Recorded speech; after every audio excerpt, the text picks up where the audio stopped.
I mean, it's like that very first cell phone with the black and white screen that can only display those like numbers, and it just didn't do much. But there was enough in there. You're like, I can make a call. That's cool. And at the time, that seems great. And then it took us, I don't know how long from that, but many decades from that to the iPhones we have today. And the thing we have today is incredible. And it took a massive amount of scaling in all these different ways to get there. But we have now is like unimaginable at the time of those like first primitive cell phones. And I think that's why we have to push forward. We're at this barely useful cell phone. But people still like making phone calls, it turns out. And if you can make a better way for them to do it so they can go walk around the world while they do it, sure, that's great. But that's not what we want to deliver. We want to deliver the iPhone 16 or 15 or whatever the current one is. And what's the timeline to reach the iPhone 16 from the current Motorola that we have? You got to be a little patient. That's like it took the world a while to do that last time around. So give us some time. But I will say, I think in a few more years, it'll be much better than it is now. And in a decade, it should be pretty remarkable. And if we're going to compare GPT-4 to GPT-5, because you're at the cusp of this, you're actually seeing it at the forefront.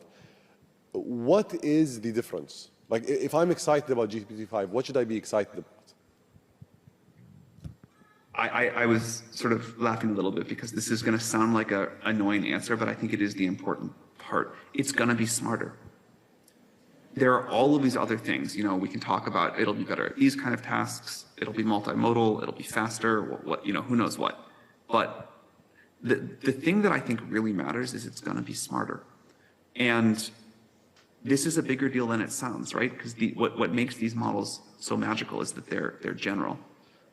And so if it's a little bit better, if it's a little bit smarter, that means it's a little bit better at everything.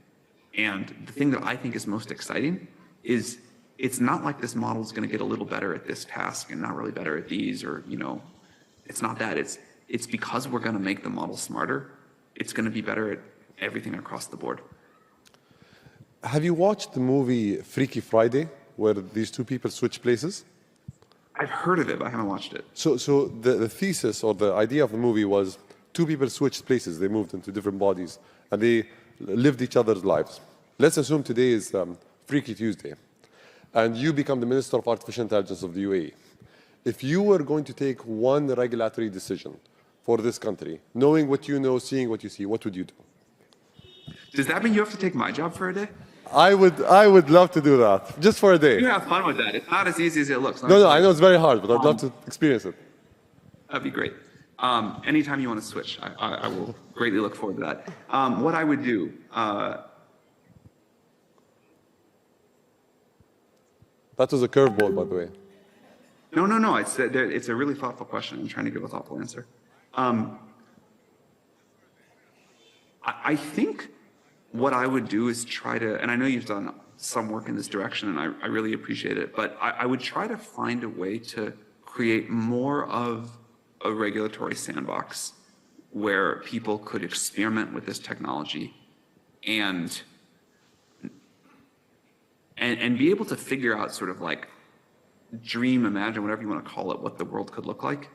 And then I would try to see what makes sense and what doesn't, and write the regulation around that. I think it's very hard. I think we have to try, and we're going to anyway, but I think it's very hard to get all of the regulatory ideas right in a vacuum. And if there was a sort of a contained way that I could find a way to like give people the future and let them experiment with it, and then see what made sense, what went really wrong, what went really right, and write the regulation around that. That seems like an interesting experiment. So I have great news. We already have a platform here called the Reg Lab that does that. The only issue is, I think it hasn't proliferated yet to be truly global. One thing that I think we should do is actually look at how we can take it to the next level and use a specific use case there for AI rather than just broad technologies, right? Can I change my answer? I thought more. You can change your answer 100 times. Go on. I still think that's a good thing to do, but since I only have one day, a better thing to do. Okay. One thing that I have been thinking about, so the world is going to try all of these different regulatory approaches. There will be your sandbox. I think it's awesome that you have that. Other people do other things.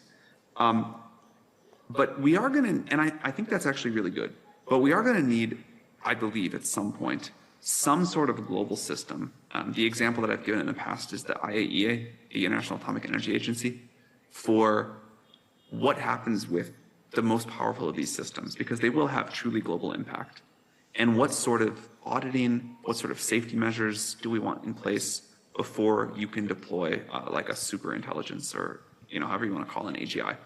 And I think for a bunch of reasons, the UAE would be so well set up to be a leader in the discussions around that.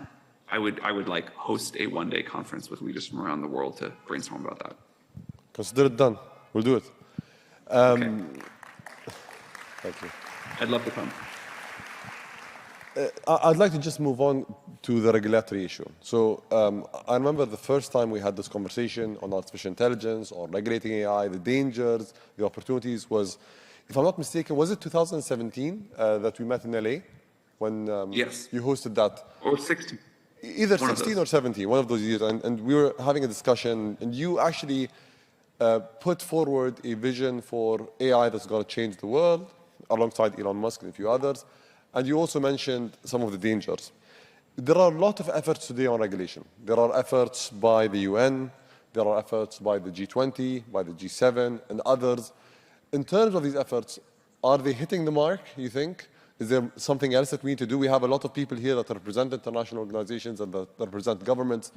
What more should we do? And if it's doing well, how can we make it even better? Frankly speaking, I think we're still in the stage, and this is not necessarily bad, but we're still in the stage of a lot of discussion. So there's, everybody in the world is having a conference, everybody's got an idea, a policy paper, and that's okay. I think we're still at a time where debate is needed and healthy. But at some point in the next few years, I think we have to move towards like an action plan with real buy-in around the world. Can you elaborate a little bit on that? Like exactly what is necessary to make that happen? I honestly don't think that is for OpenAI to say. I mean, we have a lot of ideas. We've tried to contribute them to the discussion. I think a lot of other people have a lot of ideas. This is a big thing. Like, this is going to touch all of us, and this is going to, I am very high conviction that we can manage our way through this, but it's going to take a great deal of collaboration, and it's going to take our leaders of the world coming together, and, that's I think, not for us to set. Maybe another thing that we can just jump to quickly. If we're going to talk about governments that do not have the resources of a company like OpenAI or a country like the UAE, countries that are limited in their resources and the, let's say, directions that they can take on these things, what advice do you have for them on the LLM race right now? What should they do? Should they use, in your opinion, closed source or open source tools? Should we choose sides, or should we just go for the best application and the best utility? How would you go about this? We're giving this a lot of thought. We're trying to, we want to have like an offering that makes sense for countries that want to offer AI services. But in the meantime, I think what people are doing right now, which is just sort of use these APIs or run open source models, I think that'll make sense. I think, if I'm not mistaken, you guys open source GPT-3. Is that correct? GPT-2 we did, I don't think 3. GPT-2, okay. Is there a sense that you guys are going to open source the models as you launch new ones? So, for example, as 5 comes along, you're going to open source 3. Is that something that you guys are thinking about, or is that not on the table? I think you should expect us to open source more things over time, but exactly what and when and how we're trying to figure out. There are like great open source models, open source language models out in the world now. And, I don't think what the world needs is like another similar model. So we'd like to do something that is helpful and new, and we're trying to figure out what that might be. I'd like to now just jump into something that the fear-mongers and the opportunists talk about. What is the most thing that you fear when it comes to the deployment of AI, and the most thing you're optimistic about? Like, if I'm going to tell you what keeps you up at night and what keeps you going in the morning, give me one reason for that and one reason for the other.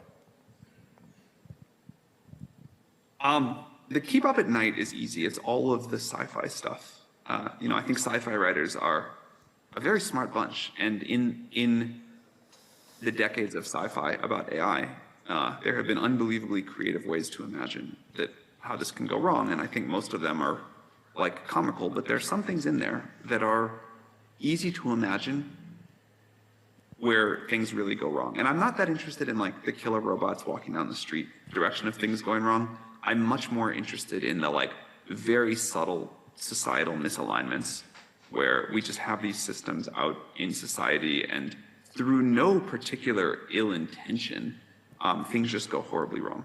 But the thing that wakes me up in the morning with energy every day is what I actually believe is things are just gonna go tremendously right.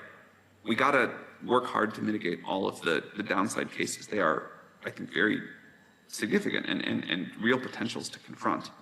But the reason that we go think so hard about how to deploy this technology safely is the upside is remarkable. I think we can easily imagine a world in the not super distant future where everybody's got a better life than people have today. I think we can raise the standard of living so incredibly much if everybody has access to abundant amounts of really high quality intelligence and they can use those tools to create whatever they want to do. That's like pretty amazing.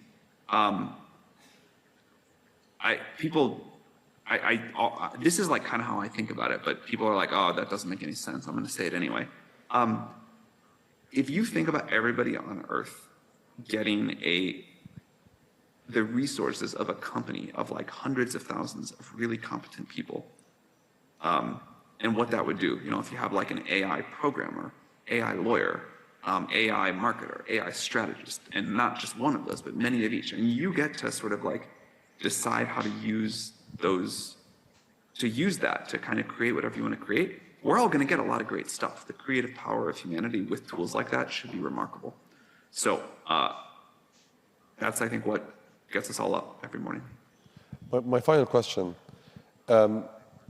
Let's imagine that you're sitting right now in front of a teenager in Turkey, another teenager in the Middle East somewhere, like let's say Qatar or the UAE, and someone that's in Africa or Asia. And they're all asking you, what should we do in the future? How can we ensure that this doesn't take our jobs? How can we ensure that we are relevant in the AI age? How can we be part of this future that you just laid out that's very optimistic, that's extremely exciting? What would you recommend they do? Should they study something as a specific domain? Should they take a certain course? Should we just play with the technology? What advice do you have for them? The first thing I would say is you are unbelievably lucky. You are coming of age at probably the best time in human history. You understand this technology. Young people are always the early adopters of technology, almost always, but certainly in this case. And you will be able to use these tools to do things that the people in the generation before you couldn't even imagine. You will have your entire career flooded with opportunity and the ability to do amazing new things. You'll be able to start companies that are phenomenally more impactful and successful than people the generation before you could. You will live in this incredibly expansionary opportunity, like just flooded with time of like massive opportunity, and you can kind of go do whatever you want.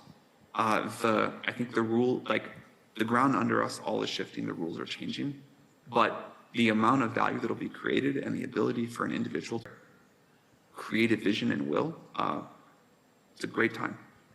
Thank you so much, Sam, for your time, for your insights, and we look forward to seeing you here in person in the coming cycles. Thank you. Look forward to coming back soon. Thank you. Thank you.